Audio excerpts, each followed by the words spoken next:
Hello বন্ধুরা, সবাই কেমন আছো? আশা করি খুব ভালো আছো এবং সবাইকে পলাশ ভাই ইউটিউব চ্যানেলে স্বাগতম।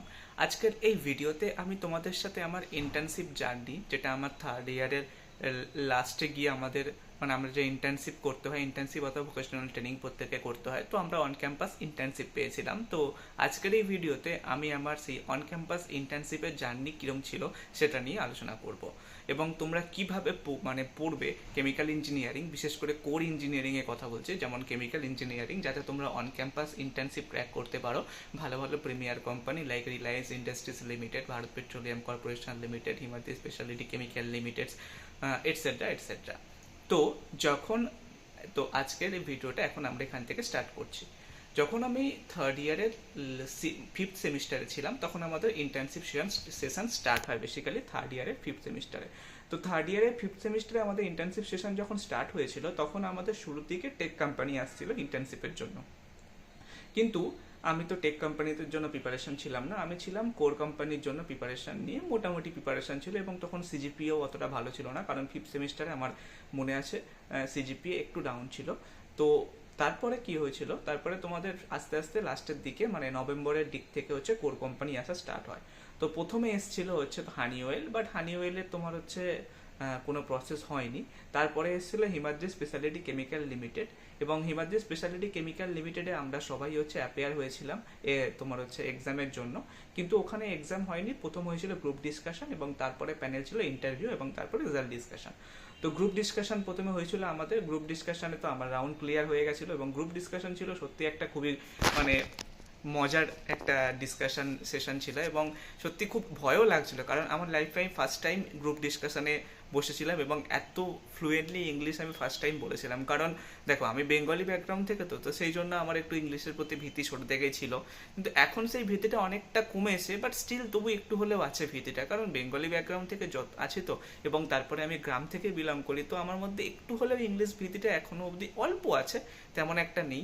এখন আমি ফ্লুয়েন্টলি পুরো ইংলিশ বলতে পারি, আমার কোনো প্রবলেম হয় না। তো বেসিক্যালি গ্রুপ ডিসকাশনে আমাদের গ্রুপ ডিসকাশন হলো, গ্রুপ ডিসকাশনে আমি ফার্স্ট টাইম পুরো ফ্লুয়েন্টলি ইংলিশ বলেছি। সত্যি আমি নিজেকে এখন খুব ভালো লাগছিল। এবং তারপরে গ্রুপ ডিসকাশনের রেজাল্টের জন্য ওয়েট করছিলাম। তো 10-15-20 মিনিট বা আধা ঘন্টা পরে রেজাল্ট ডিক্লেয়ার হয়েছিল এবং সেখানে আমার নাম ছিল। গ্রুপ ডিসকাশন আমার ক্লিয়ার হয়ে গেছিলো। এবার তারপরে ছিল ইন্টারভিউ।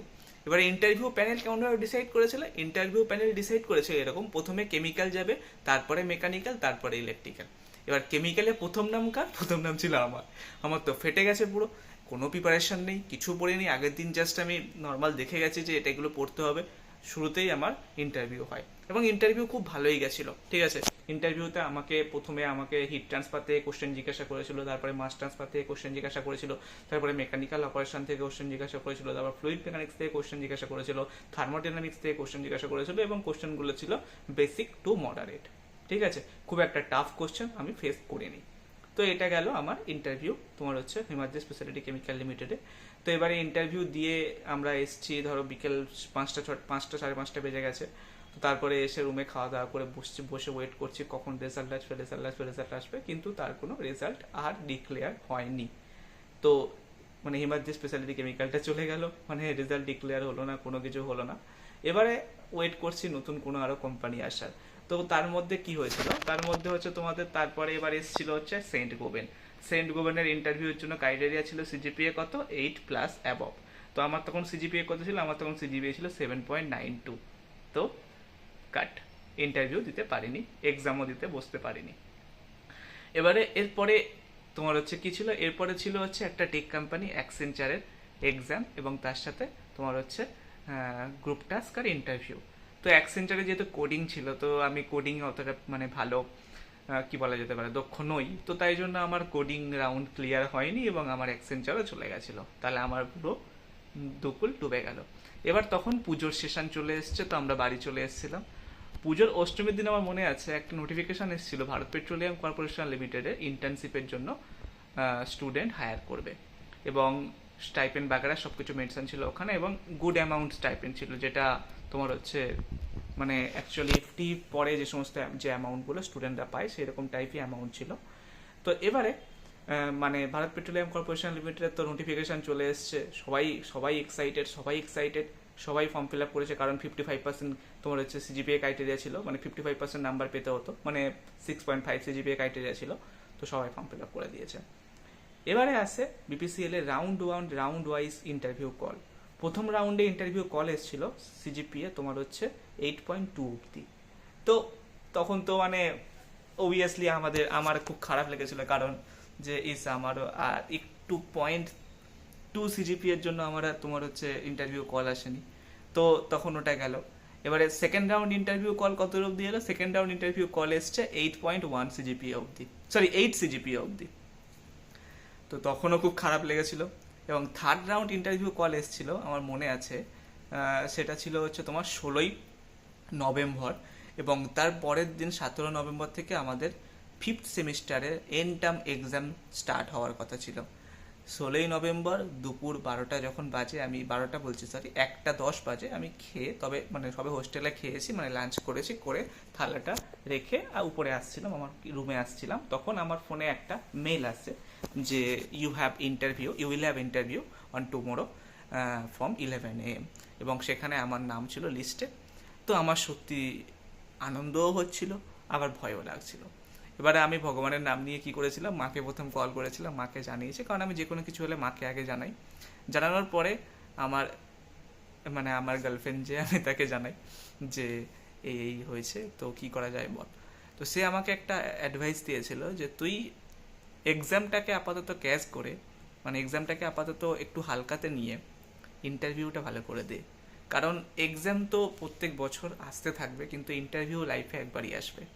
তো আমি তার কথা শুনে আমি পুরো সারা রাত পুরো কেমিক্যাল ইঞ্জিনিয়ারিংয়ের পুরো বুকস যা ছিল সব পড়েছি। আমার যে প্রজেক্টগুলো ছিল সেই প্রজেক্টগুলো আমি একবার করে দেখেছি।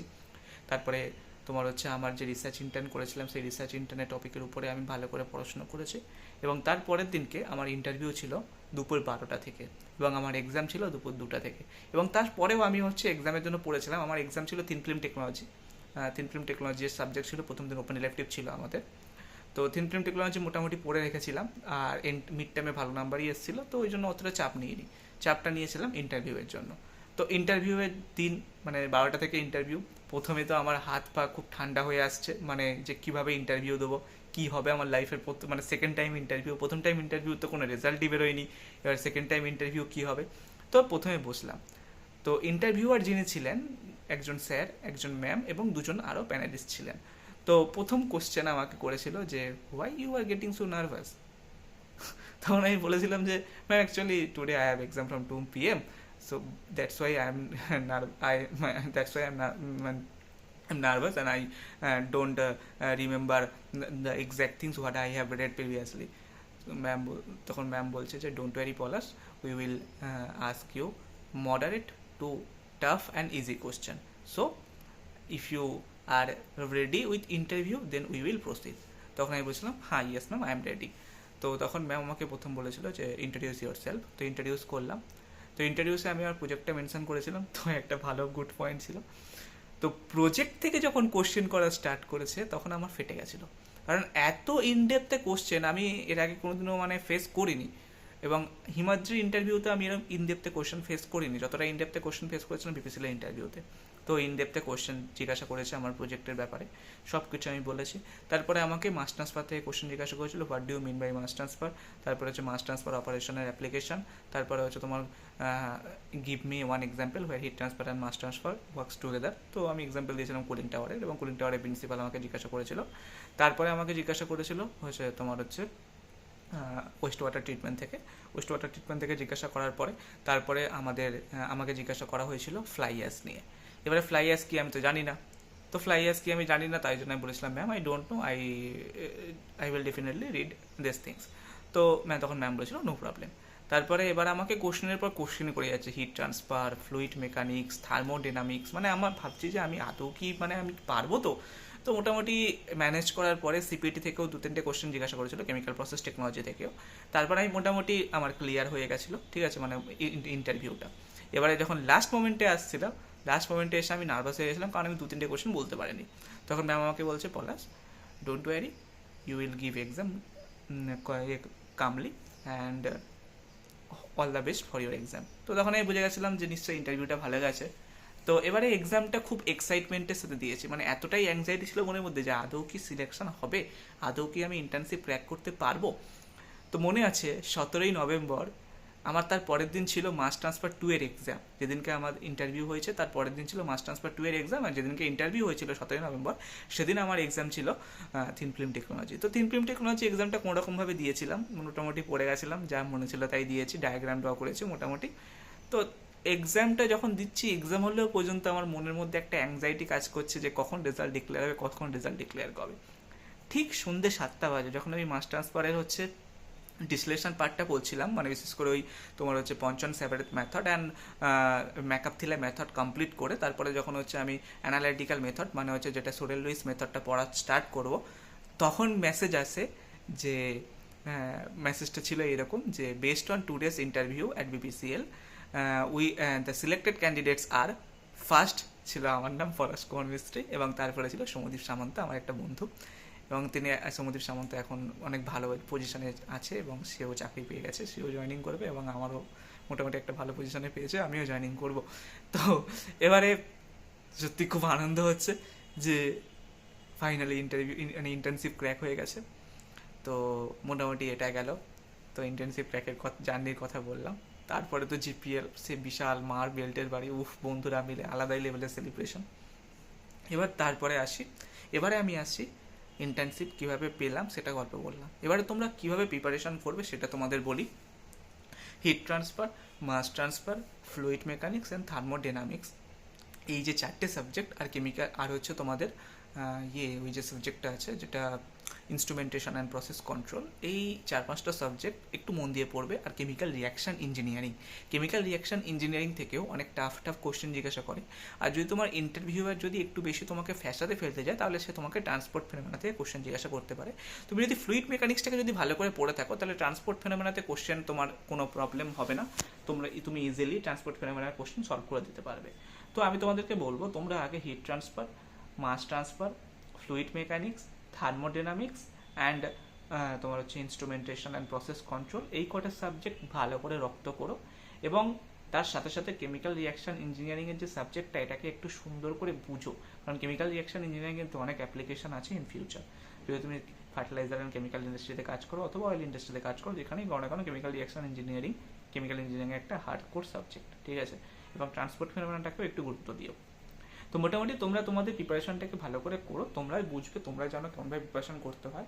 এবারে তারপরে একটু লাক তো অবভিয়াসলি আছে, ভাগ্য বলেও একটা ব্যাপার আছে। অনেক পাবলিক আছে, অনেক রেপুটেড স্টুডেন্ট, অনেক ভালো স্টুডেন্ট, হাই সিজিপিএ, তারা কিন্তু অনেক সময় ইন্টার্নশিপ ক্র্যাক করতে পারে না বা প্লেসমেন্ট পারেও না।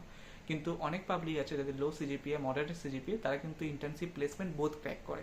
তো সেখানে তোমার যেমন একটা লাক বলে ফ্যাক্টর কাজ করে, তেমন তোমার একটা এডুকেশন মানে তুমি কতটা জানো সেটাও একটা বিষয় আছে, ঠিক আছে। তো দুটোই কোরের ক্ষেত্রে বলে দিলাম। তো বেসিক্যালি আজকের এই ভিডিওটা আমি এখানেই শেষ করবো এবং আমার যে ওভারঅল ইন্টার্নশিপ এক্সপিরিয়েন্স খুব ভালো ছিল, এবং যখন ইন্টার্নশিপ করতে গেছিলাম তখন তো ওভারঅল এক্সপিরিয়েন্স আরও ভালো ছিল। তো মোটামুটি এটাই, আর এটাই ছিল আমার ভারত পেট্রোলিয়াম কর্পোরেশন লিমিটেডের বিশেষ কর্পোরেট রিসার্চ অ্যান্ড ডেভেলপমেন্ট সেন্টারে, মানে আমার R&Dতে আমাদের ইন্টার্নশিপ নিয়েছিল। তো ওখানে আমার ইন্টার্নশিপ এক্সপিরিয়েন্স আমি শেয়ার করলাম তোমাদের সাথে। আশা করি তোমাদের ভিডিওটা ভালো লাগবে। ভিডিওটা যদি ভালো লাগে অবশ্যই চ্যানেলটিকে সাবস্ক্রাইব করো এবং সাবস্ক্রাইব করার সাথে সাথে বেল আইকনটিকে অন করে রাখো, যাতে পরবর্তী ভিডিও নোটিফিকেশন পেতে কোনো সমস্যার সম্মুখীন না হতে হয়। দেখা হবে তোমাদের সাথে নেক্সট ভিডিওতে। ততক্ষণের জন্য ভালো থাকবেন, সুস্থ থাকবেন এবং সবাইকে কেয়ার করবেন। দেখা হবে তোমাদের সাথে নেক্সট ভিডিওতে। আর প্লিজ অবশ্যই চ্যানেলটিকে সাবস্ক্রাইব করবেন।